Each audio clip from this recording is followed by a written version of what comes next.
Sum function adds value. You can add individual value, cell reference, or the combination of these. So very first method of addition is equals to cell reference plus sign, cell reference plus sign, cell reference plus sign, and again cell reference.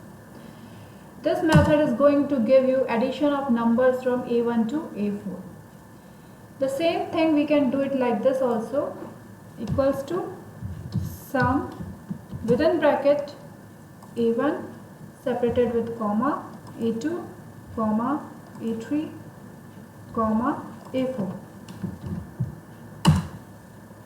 This is also going to give you some addition of numbers from A1 to A4.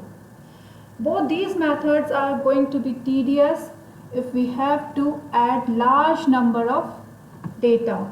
So for that, equals to sum, and we'll give the range of cell from A1 to A10. This method gives the addition of all the numbers from A1 to A10. Similarly, if we don't want to add all the numbers, if we want to sum few sets of numbers like from A1 to A3, A6 to A8, then for that, equals to sum within bracket, we get the range of cell.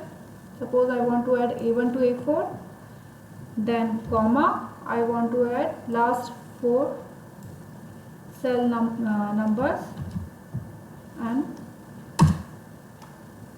this is the addition of numbers from A1 to A4, then A1 to A10.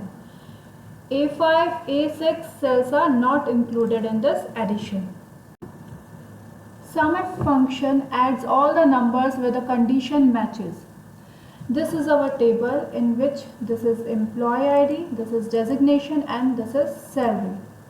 Now I want to calculate total sum of money given to the sales department for salary purpose. For that, we'll go to insert function, and in that sumif, okay. Here in the range, we'll select the range of cells in designation.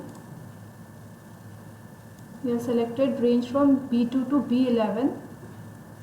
Then in criteria, I have to select sales department because I want to calculate total salary given to the sales department. I'm selecting sales department. Then sum range. In that I have to select all the salaries given to all the employees of all the designation. Click OK. So this is the total salary given to the sales department.